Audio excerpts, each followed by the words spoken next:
All right, what if the tax collector came to your house, right? Took all your stuff to make himself rich, and now you homeless. And you hear the tax collector got saved. You feel a certain kind of way, don't you? Now here's the question. It's the real question. We talk about we want everybody to repent, but do we actually? Because there's a part of us that like it when people who treated us bad stay bad. Because that justifies our hatred of them. But if they change, if they actually repent, then you got to do some business in your own heart. And so here's the question I have to ask myself. You talk about doctrine. Do I believe in the doctrine of grace or do I not? Right? Do I actually believe that you can be foul your entire life and then find God at the end and everything is going to be okay? And I found myself struggling with fully rejoicing in the transformation of someone who had done me wrong, because it required me to do the internal work of forgiveness.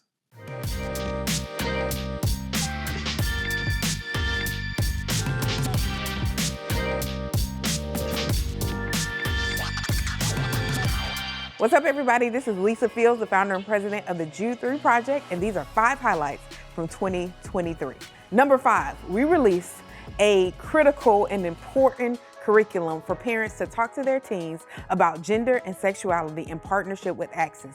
This curriculum has reached thousands of parents across the country and helped them have better conversations with their teens about gender and sexuality. Number 4, we released a mini doc telling my story and the Jude 3 Project story earlier this year, and it's reached thousands of people across the globe. Number 3, Courageous Conversations 2023 was amazing success, our best year yet. This year, we focused on how to reconstruct after deconstructing your faith.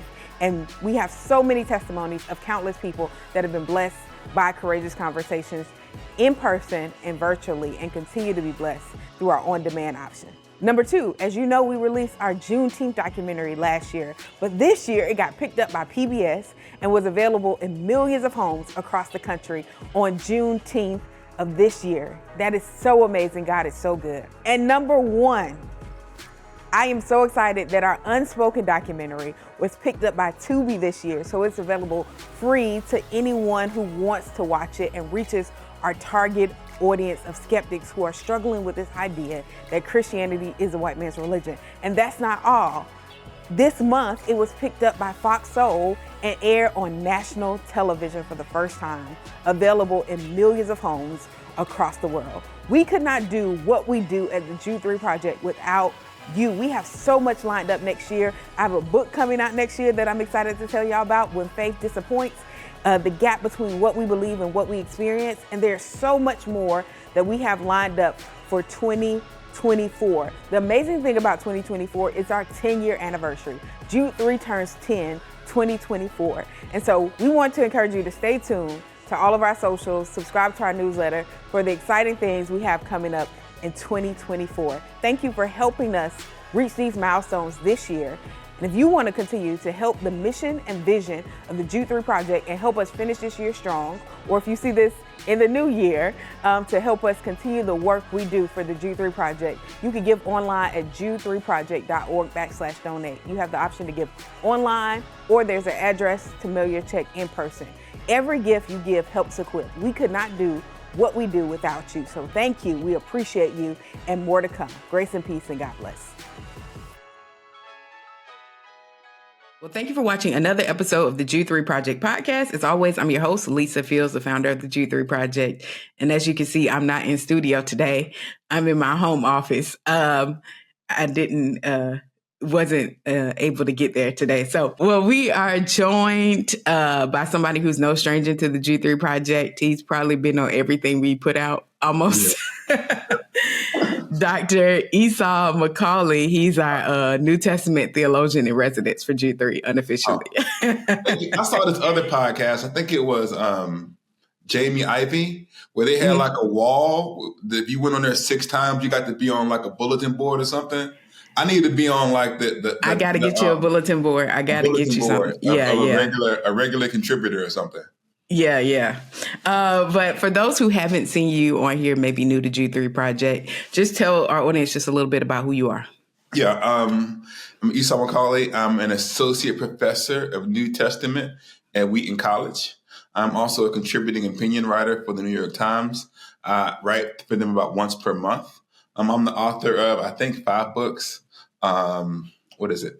Sharing in the Son's Inheritance, Reading While Black, How Far to the Promised Land, a book on Lent, and Josie Johnson's Hair and the Holy Spirit. So there's 5 books that you can currently purchase that I have written. Working on a couple of more. 2 of them should drop in 2024, 2025. Actually, 3 of them. 3 books Yes. that come out in the next 18 months. You know, I always say Esau's famous now. His book was up there right next to some very famous people on that video, photo you posted. I can't remember. Was it like Prince Philip or something like that? Well, no, they Prince did. Harry? Amazon. I'm going way back. Amazon put out their top 10 nonfiction books of 2023, and I was honored and blessed that it made the top 10 category in both in nonfiction and in history. So in 2 different categories, they made it one of the best books of the year. And so that's the most recent book, How Far to the Promised Land. And I think Publishers Weekly also named it one of the top 5 religion books of 2023. So I've just been blessed by people reading it and supporting it. Half of the people who buy it are probably Jude 3 people. So I'm grateful. I'm grateful for y'all because, as a Black writer, you really, I'm grateful that people support the stuff that I do. And it's an honor to be able to serve people by the things that I write. Awesome. And we're going to talk about this book, How Far to the Promised Land. But before we get into that, we want to send a message to our haters that are in a group chat we have about LeBron James being the GOAT. So we just want to say that and preface it for some people we know that only me and Esau agree in that. And so I just want to say that publicly. Yeah. And what I want to say is that they can't bully us. We free in Christ to disagree with them. They act like it's in the Bible. They act like you go Matthew, Mark, Luke, John. The 5th gospel is Michael Jordan is the GOAT. If you are, I'm going to leave this alone. If you are the top 5, you're the number one scorer of all time. So nobody who's ever played the game has scored more points than this man. He's going to finish his career in the top 5 in assists, in the top 20 in rebounds. So scorers, rebounds, and assists, the things that make up basketball. He is literally the best in one, the top 5 in the other, and the top 20 in the third. So I just don't understand how you can be the best at scoring the basketball and not be the best player, especially when you add in the championships, all of the other stuff that he does. So I'm not even going to get into it, but that's a whole other podcast. I might start a whole sports podcast, but y'all not going to bully me. And if you tag me, I'm just going to pray for you. Yeah, so we're praying for people like Justin Giboney, Watson Jones, and Charlie Dates that they come to light. Man, it's a dark, I'm not in Chicago place now, so I'm talking real reckless. Yes, yes. well, let's get into the book now that we've corrected that false narrative. Let's get into the book, How Far to the Promised Land. Esau, tell our audience why you wrote this book. Your first book that people know you by is Reading While Black. And so this is a very different follow-up book to that. Yeah. So I think in some ways, those 2 books are kind of companion pieces. Mm-hmm. And Reading While Black, when I wrote the book, I was looking at young Black Christians in particular. And I saw the ways in which, this is like 2016 to like 2019 when I was working on the book.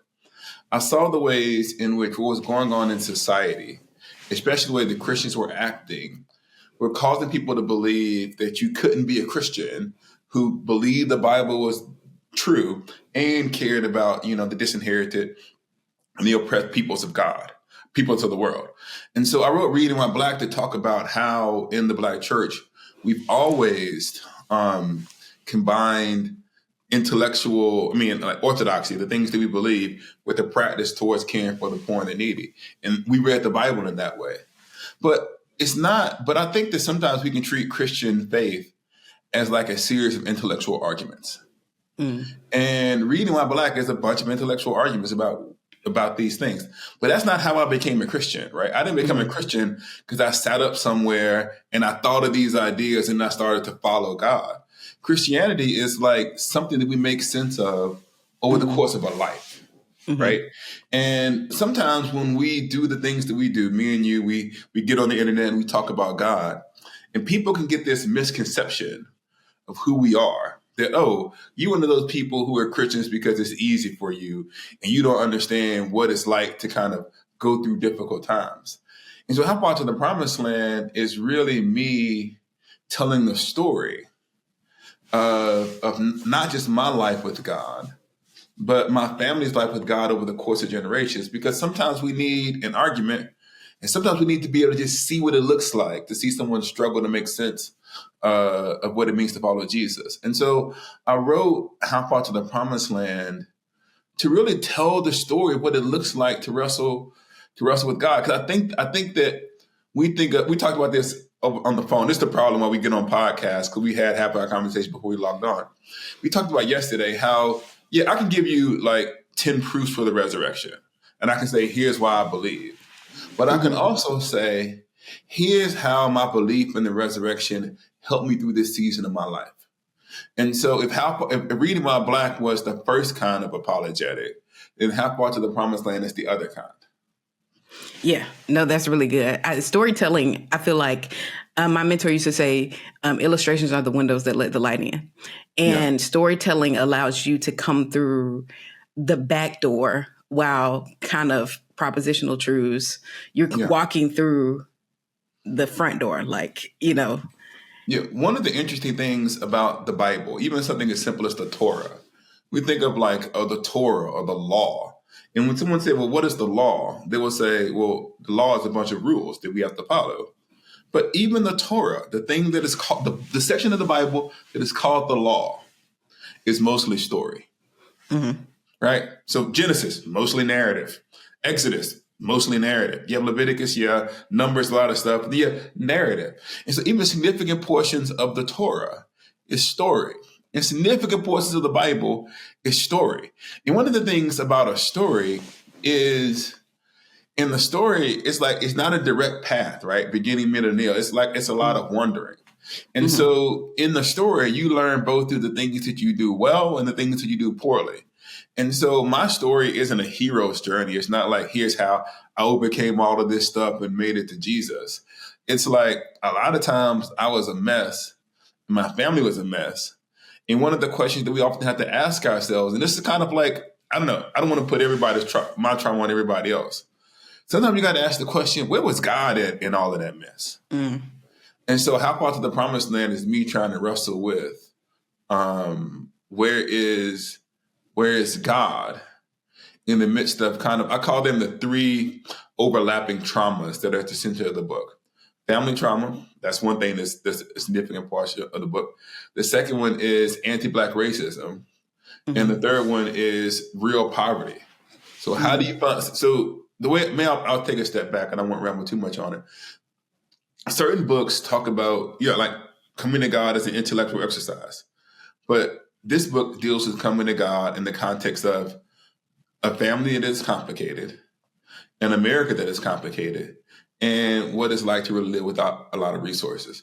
And so that's what I was trying to get at. And in some ways, I've always felt like the academy or society, whatever you want to call it, the rules that they have for Black intellectuals or Black Christians weren't really designed for our flourishing. And what I mean by that is they said, oh, Esau, you should just go and write a bunch of nerdy books, and everything you need to write needs to be super academic, super scholarly, so that people will take you seriously as an academic. But I always felt like, I can do scholarly work, but I always want to do something that could touch the actual lives of people. And I always have as this bar when my mama read it. And if my mama would think it was boring, I ain't writing it. Mm-hmm. No, that's good. One thing I want to dive into, because your story, I think, is so helpful. When we think about trauma and its impact on our life and how we see God. Yeah. Years ago, I had a professor on here that talked about every major atheist had a very interesting dynamic with his father. Yeah. And because of the failures of their father, they couldn't see God clearly. So he Yeah. wrote it like Faith of the Fatherless or something like that. I can't remember the name, but he's a psychologist. And he studied fatherless, how the impact of major atheists like Freud, their dynamic with their father impacted their view of God. How did your relationship with your father impact your view of God? Man, listen, don't have me getting all emotional on your podcast. The title that I had before I brought to the Promised Land was actually the title of the last chapter in the book, which is called Fathers and Sons Revisited. Because there's one way of looking at the entire book as a reflection on trying to find God in the chaos caused by my father's departure from my life. And one of the things, I just want to talk about like dads for a minute, that's okay. Yeah. Like when I was a kid, I tell the story in the book, when I was a kid, I remember going to play to football practice and seeing my dad over on the sidelines. And he was there with like all the other parents. And anytime your dad or your mom was watching you, that really makes you want to just give everything you got. And after that, he takes me to the backyard and we practice the drills. And that's pretty much the only positive memory that I had of him. And he then suffers from drug addiction. He suffered from drug addiction. He's passed now. And one of the things about drug addiction is that it's like, you don't know which person you're going to meet, right? And so one day you can be this generous, loving, kind person. And the next person you could be with someone who's physically abusive. And so what you actually have in your life then is this longing for something. Like, I want a dad who's going to love me and care for me. But the reality of what you experience is really damaging. But you have nobody else to turn to except for that person who was sometimes very abusive. And so it creates this strange dynamic where it seems like the person who you want to rely upon can make your life so much easier if only they were better. And so for me, when I found myself suffering, a lot of people in that same situation, that's led to them not being able to trust God. But for me, when my father left, it was like God was the only person who could help. And I talk about this a lot, and I don't know if it feels anti-intellectual or simplistic, but when I was actually this young kid, right, and there's someone in my house who was addicted to drugs and who could turn violent. Well, when I prayed, God was the only person who was there. All of the people who I would encounter when I got to college and when I began to read these books about God's doesn't exist and all of these things, and this is all wish fulfillment, and then I'm internalizing my own colonialization and all this other stuff. They didn't show up until after I had gone through the worst part of the trauma. But when I was in the midst of the trauma, who was actually there to help me? And for me, it was God. And was I frustrated that God wasn't solving the problems? Yes. But did I doubt his goodness because of that? No. And why that's the case, I can't give you a reason other than when I prayed, I felt like there was someone there who listened. And when I went to church and I heard the music and I heard the preaching, and there were people around in the community who cared for me and helped me, that's what allowed me to survive. And I can't pretend that those things didn't happen or that those experiences weren't real. And so for me, yeah, my father created the crisis, but in some sense, God was the solution to the crisis. Mm-hmm. And I know that for other people, the fact that God doesn't solve the problem is a source of emotional distress for them. And I don't want to disrespect their story. I want to say there is no account of human existence for Christians that doesn't involve the fact that the world is broken and we suffer because of it. But the central claim of Christianity is that in the midst of that suffering, God is with us. And that's what I experienced. I experienced the Emmanuel, even though my father was often absent. No, that's helpful because what you're articulating is the opposite of what the author was articulating for people that they started to doubt God's existence because of the absence of their father. So they saw God through the lens of their absent father. Yeah, and what I want to say is, I talk about this in the book, and it's just like I think that so. There's this debate. There's this debate that happened. I'm in England now. But I was over in Scotland, and in Scotland there was this atheist and there was this Christian, and they were arguing about the existence of God. And one of them, I don't remember who, brings up the sufferings of people in Africa. And the atheist is like, man, God can't exist. Look at these Africans who are suffering. And the Christian's like, oh yeah, God does exist. Blah blah blah blah blah. But they're both white dudes. And I was like the only black dude that you can imagine running around in Scotland. And I remember thinking very clearly, well, do the black people get a vote? In other words, do those who have suffered actually have the power to interpret their own experiences? And what often happens is that other people interpret what my suffering ought to mean. And the meaning of my suffering is that God was there with me in the midst of it. I don't know how I created that button. I shouldn't do stuff. This new technology is messing around. But anyways, what I want to say is that I have the right to say that I found God in the midst of my suffering. And it was not, and this is one of the things that I get at in the book. I was confronted by the stories of people who had suffered in my family before. And in those stories and the testimonies they gave me, and you ask them, how did you get through it? They said to me, God was a help in a time of need. So they said that God was helping in a time of need, and they're still here despite their suffering.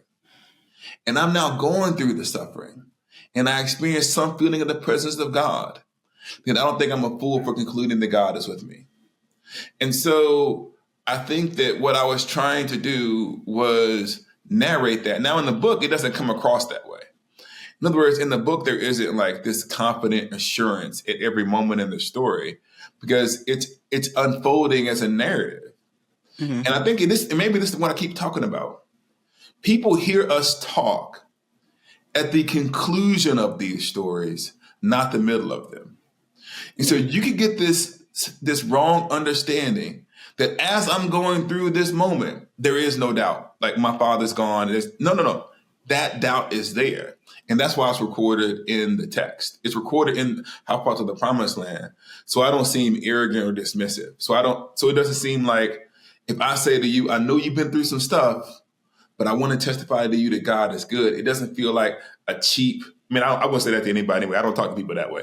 But if the testimony of my life is an argument that God remains good despite the difficult things that we experience. And for some people, that testimony can feel a little bit offensive or even arrogant. And I wanted to say, even if we disagree spiritually, even if you come to a different place than I have, it's not because one of us has suffered and the other hasn't. It's that we've come to different conclusions because of our suffering. And sometimes people who are looking to believe, who have suffered, want to see or read an account of someone who suffered and remained a Christian by the providence of God. And so that's what I was trying to get at. And that's what I think is important for people to realize, that our traumas can shape us, but they don't have to define us. Mm-hmm. I love that. And I want to lean into how important it is to heal from family trauma. Because one of the things that I've seen a number of times, I've seen this recently, I have a number of friends that came to faith in college, passionate about Jesus, sharing their faith with everybody, passionate about sound doctrine.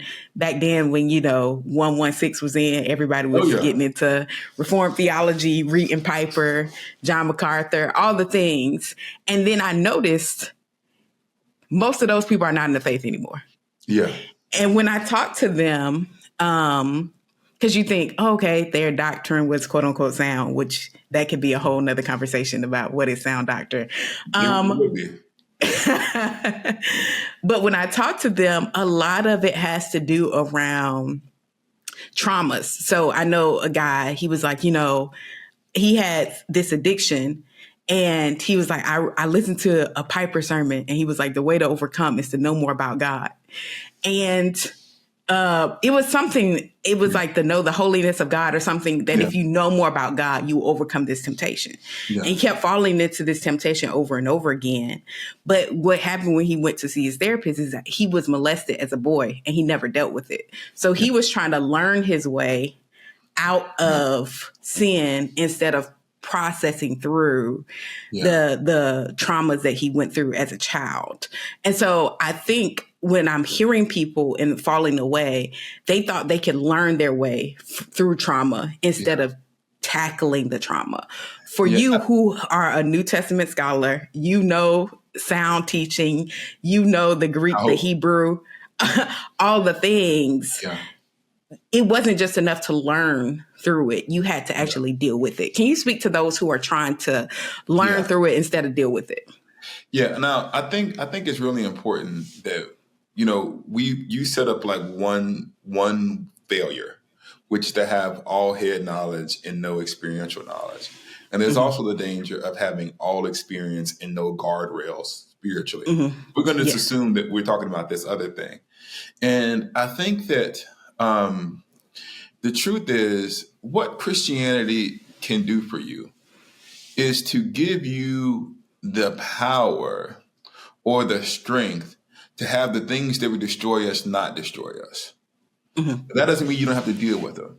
In other words, you can face your trauma because you know that God is greater than your trauma, but you still have to face it. And so what I'm saying is, if you just get this big doctrine of God, which you should have. You should understand the Trinity as much as you can, dual natures of Christ, all that. You need to get all of that. But then what that does, that gives you an anchor to finally face the things that were in front of you, such that when you face them, they're not going to overcome you. In other words, there's this idea, and this is actually true. Like, I can't face this because it might destroy me. And if you don't have hope, then that's actually true, right? And even when you become a Christian, it doesn't mean that the moment you become a Christian, you can immediately face every trauma. The life with God is a unfolding reality over time, where as you mature, you get more and more courage. There's a reason. Here's the thing. There's a reason that Reading While Black was written before How Far to the Promised Land, right? So I had the doctrine, right? I had the doctrine, and I knew it. But I wasn't ready to talk about the things that had happened in my childhood. Because here's the thing. I think there's like two testimonies. Well, there's a bunch of testimonies. When I talk about different testimonies to our trauma, one testimony is, I'm still here. Like, you don't even talk about it to anybody. God saved me. I'm still here despite whatever happened to me, right? And there's a sense in which those stories, and this is just in different traumas play different places in your life. Those stories, in a sense, still have a hold of you. In other words, all that you can really say about it is that I survived it. You can't talk about it without like being overcome. You really haven't dealt with it. But then there is this place in your life where you get a hold of your story.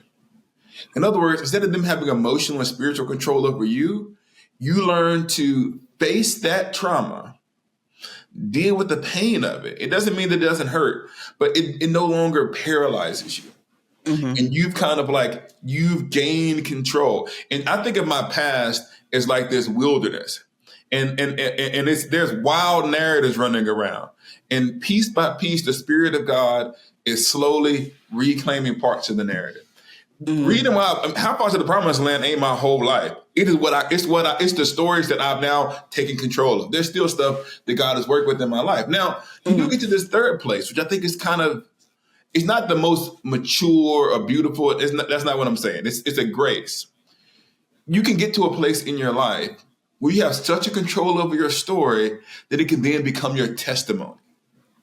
You can then talk about it. If you can't talk about it, it's not a spiritual failure. It's not.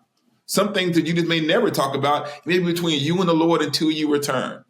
But you may get to a place where not only have you taken control of the story, it doesn't just paralyze you anymore. But you can then say, I will use this story for the glory of God. I talk about so Joseph, right? You can imagine Joseph throughout most of Joseph's narrative. He doesn't even talk about what happened to his with him and his family. When Joseph is in prison, and they said, Joseph, why are you in prison? I didn't listen. This is what he says. He says, I was sold here to Egypt, and now I'm in this prison. Now I didn't do anything wrong. He didn't tell the cupbearing people that it was his parents. That it was his brothers who sold him. He didn't tell them that part because he wasn't ready for that part of the narrative. He's still dealing with the trauma. But by the time you get to the end of the narrative, he's able to say, and this is the important part, what you meant for evil, that was foul. Like y'all did it, like it was foul. He doesn't minimize the trauma. He said, what you meant for evil, God used for good to bring about the salvation of many people. And so Joseph's narrative becomes beyond that which he simply survives to an actual testimony. And so I do think that it's important for us to pray. And one of the people who I respect the most,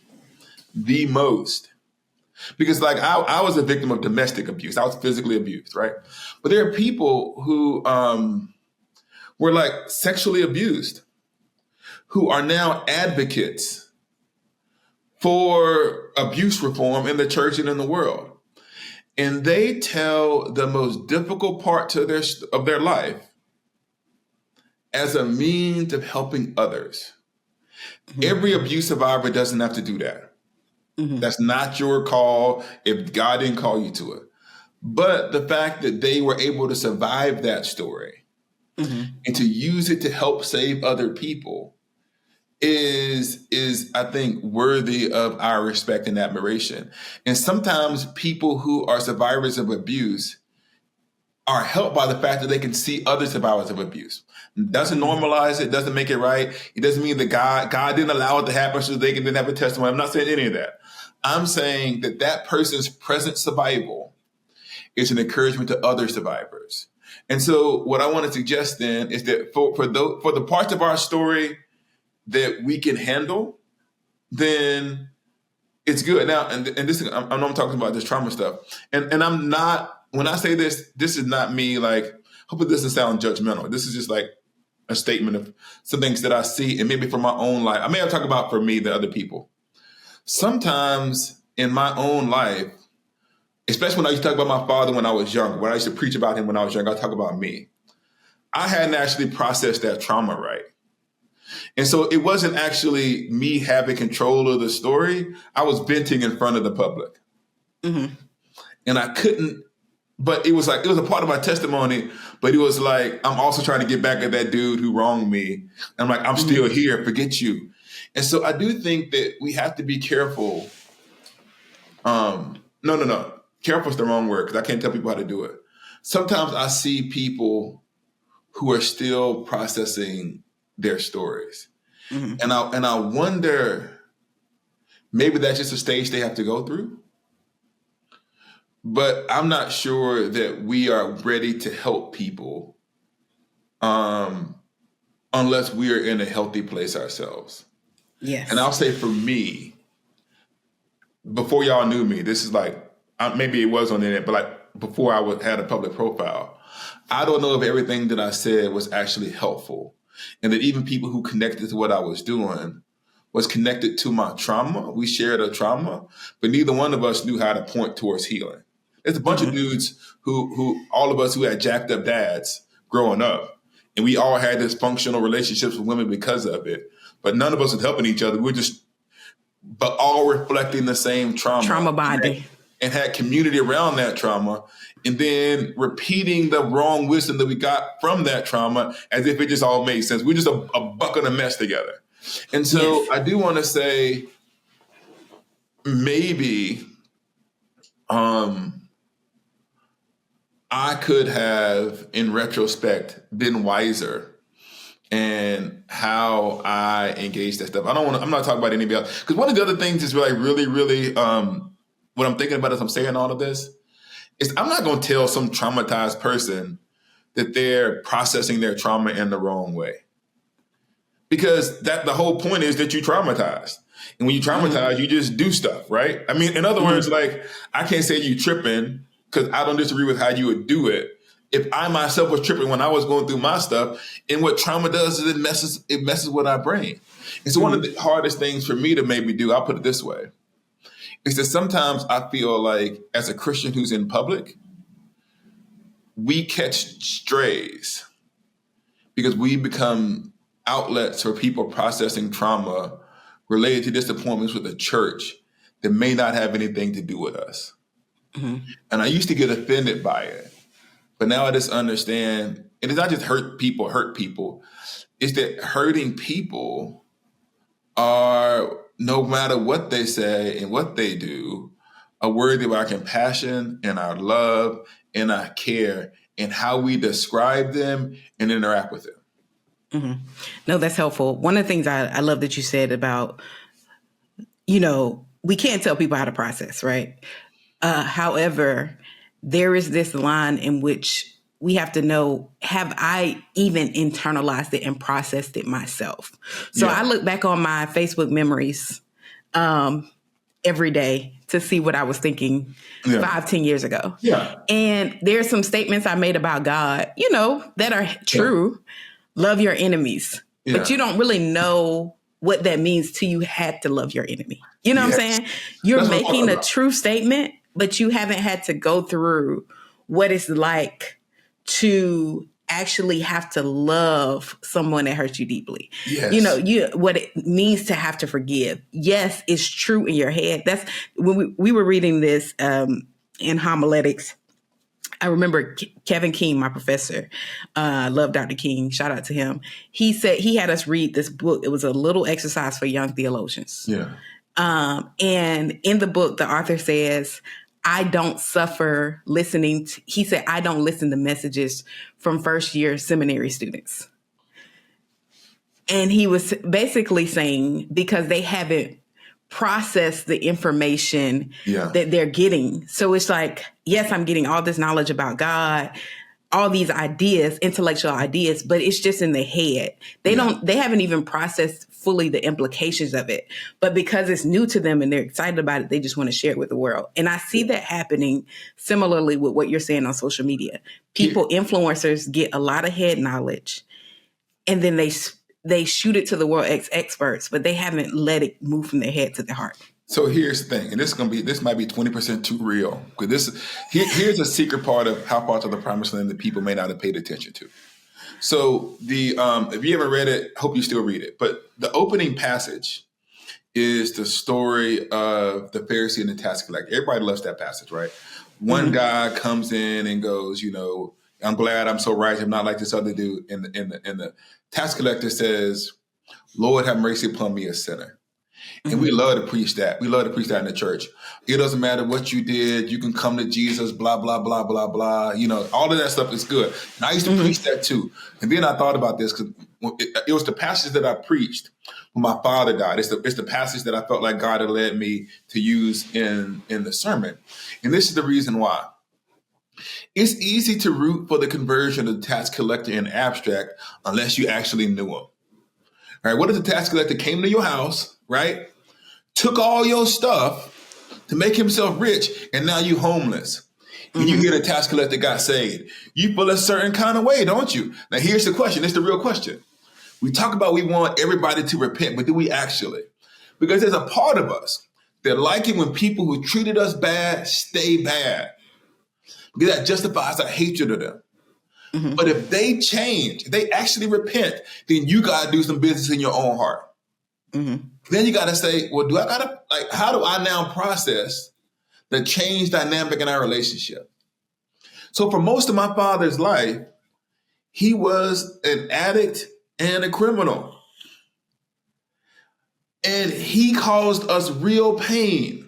My entire childhood was defined by that absence. So when he has his spiritual conversion, it don't mean that all of that stuff that he did came. I found myself not sad that he was converted. That's silly, but emotionally confused, right? And so here's the question I have to ask myself. You talk about doctrine. Do I believe in the doctrine of grace or do I not?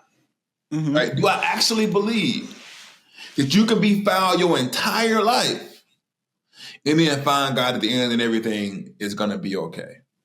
And I found myself struggling with fully rejoicing in the transformation of someone who had done me wrong, because it required me to do the internal work of forgiveness. Doesn't mean that you normalize the things, but the forgiveness stuff takes time. And so we have all these doctrines.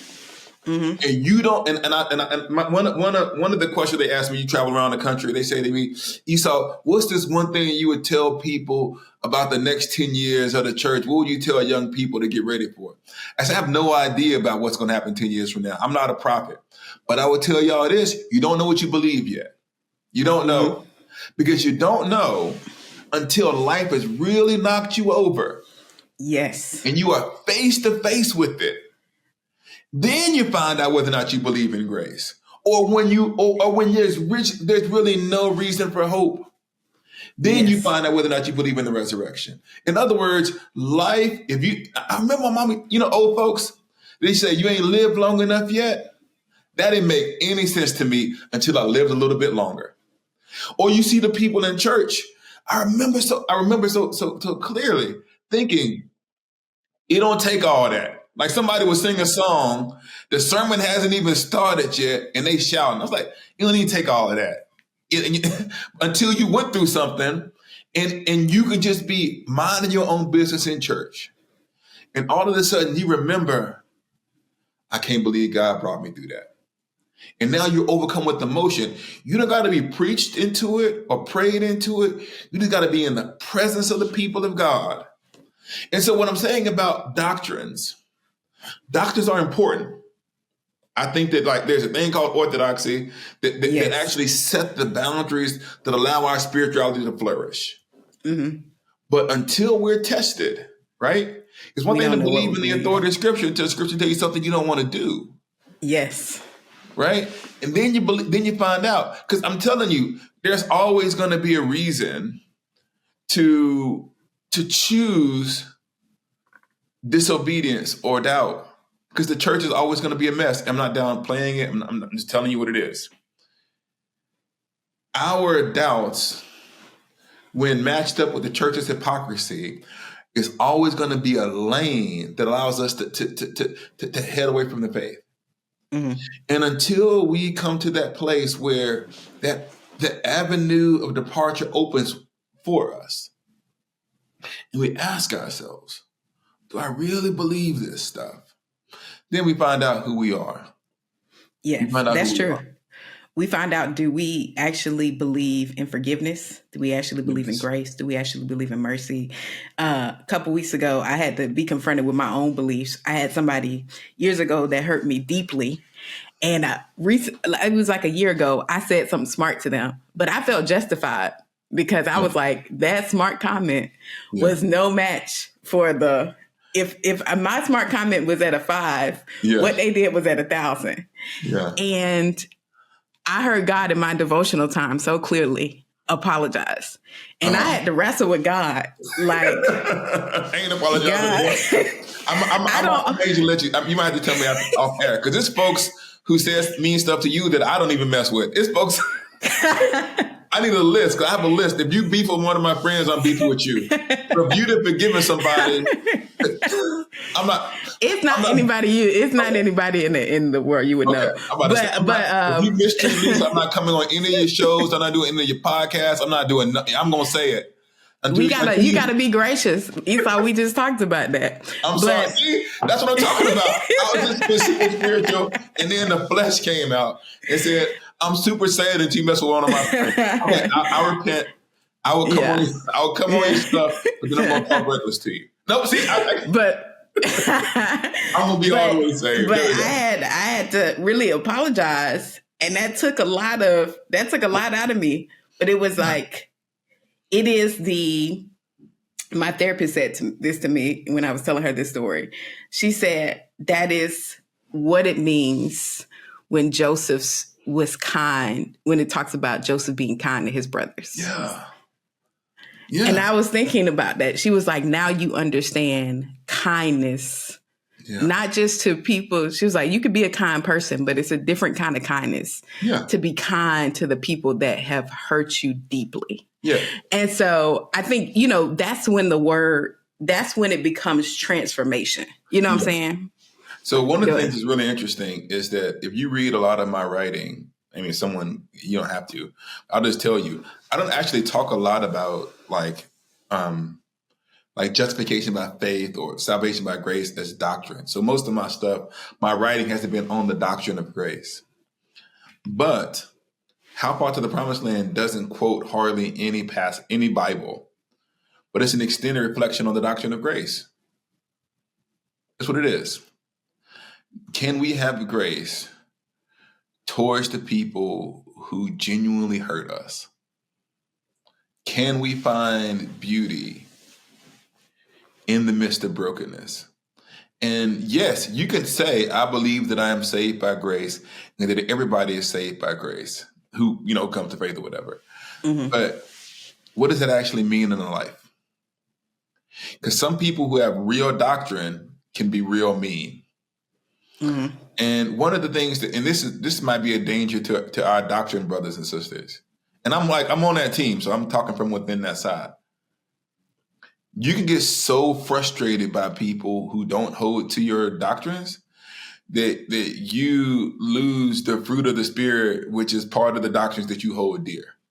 Patience, mm-hmm. kindness, goodness, self-control. And yeah, and sorry, this is my last little rant because I'm gonna do a Paul stuff. Everybody think that they Apostle Paul in Galatia. They feel like that's the only paradigm.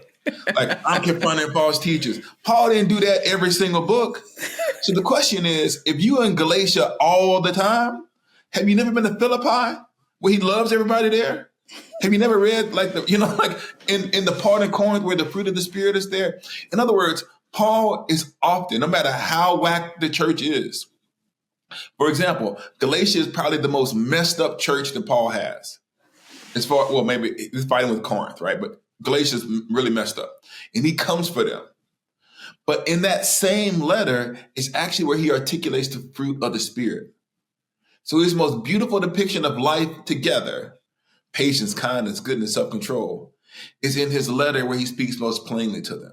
In other words, Paul's ministry is never simply one of condemnation that doesn't at the same time present the picture of life with God on the other side. Paul is always saying to his people, it don't gotta be this way. There's more that is available to you. And I really wish that what we could do is to find a way not to simply battle wrong teaching, but to paint a picture of the beautiful possibilities of life with God.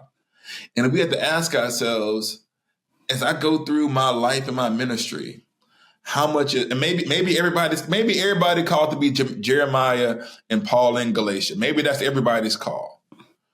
But even Jeremiah got 3 or 4 chapters where he kind of presents the picture of the beautiful restoration of the people of God. So it's not that I'm against speaking plainly. I'm against thinking that we are always Paul and that we're never Galatia. That we're never the ones who are the object of God's critique. And that our posture might need to be humility and patience every now and then. Because I know that's a danger for me, at least, to put myself over against the world as its theological judge and jury, not a fellow recipient of grace. Mm-hmm. No, that's good. I have one more question for you before we go. This has probably been our best interview yet, Esau, I think. I told you, we should. This is basically our phone call. This is testimony time. Last question. You talk a lot in the book, and we did the week of your book came out, we did a Instagram live, and we talked about the complexity of Christian leaders. Yeah. We talked about your grandfather. Yeah. For those who are listening that didn't get to hear that Instagram conversation, I think that's really good because there's a lot of heroes of the faith for people that have not, that have disappointed them. And I've had to navigate that in my own life. But I'm reading through Chronicles right now, and I was on Jehoshaphat and Asa, and I was just like, man, can't nobody end well? Like Yeah. they always got this like little I know. part. I know. It did something, and because what happens when somebody great falls, we think, well, they were foul from the Yeah. whole time. Yeah. And what we see in Asa and Jehoshaphat, like they were pleasing the Lord, and then at a certain point, Jehoshaphat kept making alliances. He like made an alliance with Ahab, and then I can't remember at the end he made an alliance with someone else, and it was just like, man, bro, like God has been faithful. Why did you make this alliance at the end that makes this like little footnote in your whole life? And so what that was really helpful for me reframing, because this philosophy we have, well, if they fell at the end, they were foul throughout. Yeah. And the Bible is showing us, no, they had high moments, low moments. Only Jesus is the hero.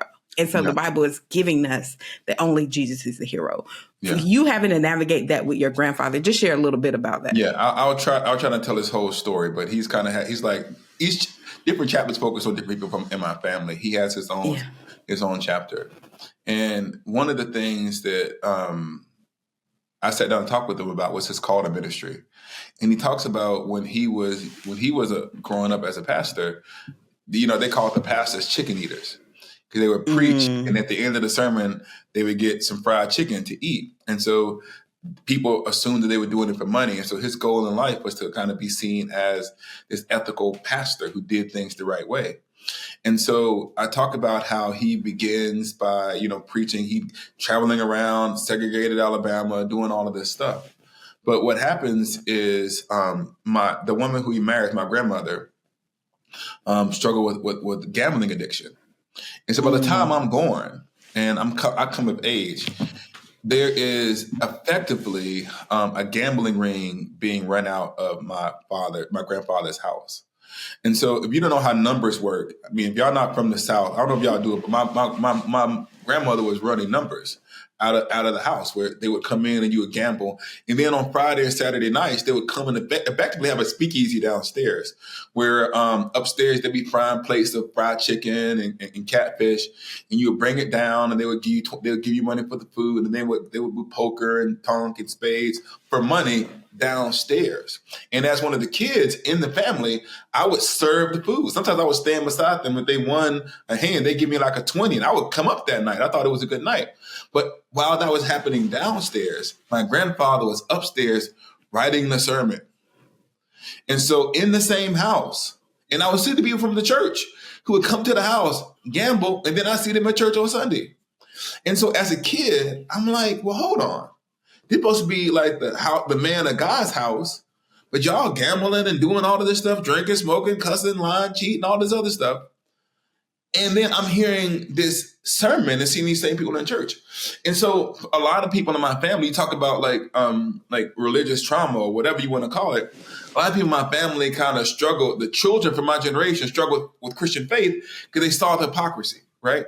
And so for a long time, I judged my grandfather because I thought, well, you should have done something about that. And even when I initially started to go into ministry for myself, nobody in my family took it seriously. Like the other kids of my age, they just assumed it was a hustle, right? And so when people talk about like the entire, and I'm not dismissing it, the entire kind of moment where people are face to face with the hypocrisy of the church, and that's causing a spiritual crisis, that was my actual childhood. Gambling and preaching in the same house, right? And so when I decided I was going to try to do ministry, my first thing was, it can't be fake, right? This is the reason why I didn't, for a variety of reasons, I was afraid of money. Because I felt like if I ever made any money, then people would think that I was doing this just for pay. And so all that to say is I was a grown man. So I didn't talk to my grandfather about this until about 5 to 6 years ago. And I finally sat him down and I said to him, like, Granddad, I love you, right? I respect you. My grandmother's passed. I said, how could you be a preacher and have one of the biggest gambling rings in the city in your house? And he said to me, he said, son, he said, grandson, he said, junior, whatever. He said, truth be told, I kind of blame myself because I was gone all of the time, traveling around preaching. And it was me who introduced her to bingo. And so she had never gambled before, and I introduced her to bingo. And for some people, you can just play bingo and that's it. But other people, you get hooked. And he said, I told her to stop. But he said, what do you want me to do? Did you want me to leave your grandmother? And even if you disagree with like his decision about what happened in his house, it reframed the decision. In other words, he took the scorn of the people around him because of the person that he loved. And so sometimes it doesn't excuse the mistakes the leaders make, but sometimes people are more complicated than we give them credit for. So the question that I wrestle with is my grandfather, was he actually the religious hypocrite that I made him out to be? Or is he complicated? Now, some people are just religious hypocrites. But sometimes, like, the moral decisions that it's easy for us to judge from afar are more complicated in a vacuum. But the point of that, though, is that I think that despite the brokenness of people, sometimes the stuff that they said about God stick with us. And my grandfather, despite his flaws, and this isn't some people ministry, their stuff is so foul that, you push the ministry to the side. But for my grandfather, it was like he was complicated and he was making the best decisions that he can. And that's what I mean when we talking about grace towards people. But it's also like the Bible says, those of us who are teachers are going to have to bear the stricter judgment. And we have to recognize that the life that we live in front of people, this is like something that really sticks with me. The life and I know you can't be perfect if you're a minister or if you do public. Everybody's going to make mistakes. Like, I'm not judging you. But if you stand up in front of people and say this, that, or the other about Jesus, then the life that we live before God actually matters. And what I say to people all the time, I put it on wax or whatever, and I just hope it's true. My goal is to just die. And I don't want to die now, but when I die, I just want to be gone. I don't want me to die and then 2 weeks later, it's all of this stuff that I did that no one talked about. No. I just want to, if I can just die, and like Tim Keller, God bless him, right? Tim Keller died, he was just gone, right? And like, I'm not saying Tim Keller is perfect, but he finished the race. As far as we know, like, when he goes, it's just gone. And I think there's not that many leaders who I looked up to when I was in my 20s and 30s, now that I'm 40 something, who kind of finished the race strong. And so my goal, like you said, is to kind of finish the race strong and live with not perfection, but at least people can say that we try to honor God, even if we sometimes made a mess of it. Yeah, no, that's good. And I think, that brings me back to at the church I attend, our pastor is on a series, The Fear of God. And he made a statement. He said, the fear of God leads to integrity. The fear of man leads to hypocrisy. Yeah. And I think when we don't fear God rightly, we live a hypocritical life over time. Church. over time, because we fear what people's perception, and we can't live transparently and vulnerable. And the way in which we talk about all of this comes together because when we were talking about earlier dealing with your traumas, what happens sometimes is I have this line in my upcoming book: it's easier to tackle a task than to tackle trauma. Yeah. And so we'll read about God, get to know about God, have this intellectual understanding without doing the deep work. And that's how we become hypocrites, because we are able to communicate truths about God that we haven't actually allowed to take root in our hearts.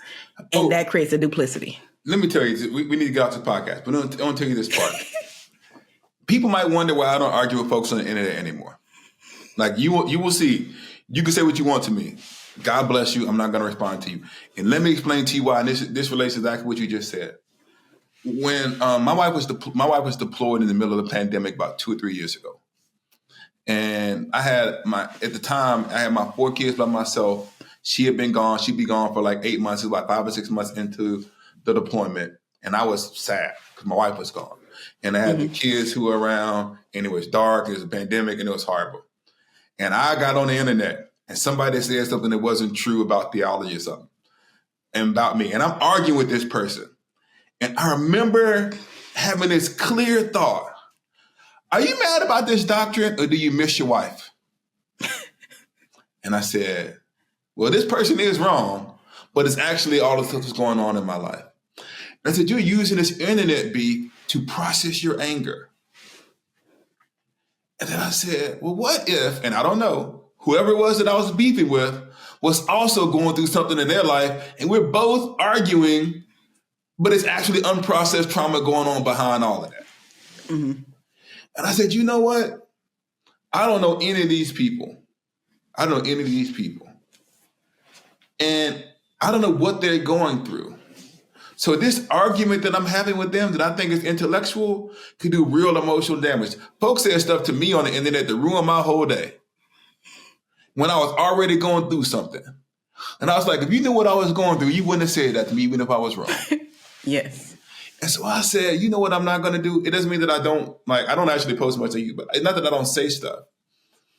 But I just say that because I don't know what's happening in your life, I don't know if I'm talking to you or to your trauma. And so I just said, you know what, as a personal rule, I will say stuff, but I don't go back and forth because I don't know what the real source of the pain or the trauma is. And so I do think that we have to really be careful when we're bringing logic weapons to emotional fights. Mm-hmm. Yeah, so that's it. We'll stop talking about it. Yes. So get Esau's book. We've already been on this podcast. We could go on and on for hours. How Far to the Promised Land is available wherever books are sold. Follow Esau on social at Esau McCaulley everywhere. Yes. It's one thing having a weird name. Nobody else going to take it. Well, thank you for watching another episode of the G3 Project podcast. As always, you can catch all of our past episodes on our website at g3project.org or wherever you listen to your favorite podcasts, or the G3 Project YouTube channel. I have merch here, Listen, Lament, Legislate. And we released the shirt some time ago, but now we have hoodies and sweaters for the winter. So get you one. All of that is on our website. You can donate to G3 Project at g3project.org. Every gift helps equip. And we're listening. You know, Esau is a friend. He's a donor. He's all the things. I own the t-shirt version. I'm about to say, do y'all ship internationally? Can I copy them and mail it? Yeah. Next time I come on, So we thank you, Esau. And if you want to join Esau in helping us fulfill the mission of G3 Project, do that at g3project.org/donate. Remember, here at the G3 Project, we're helping you know what you believe and why you believe it. Grace and peace and God bless. What's up, everyone? Lisa Fields here, and I'm so excited about our curriculum, Courageous Conversations. You heard about our popular conference, Courageous Conversations, where we invite the leading pastors, thought leaders, and scholars from conservative and progressive backgrounds for conversations. But we not only want to have those conversations on stage at the conference, but we want you to have them in your everyday life. So we developed a curriculum for you to do just that. Courageous Conversations curriculum, the tools you need for the conversations in culture. You can get that today on Amazon or on our website at g3project.org.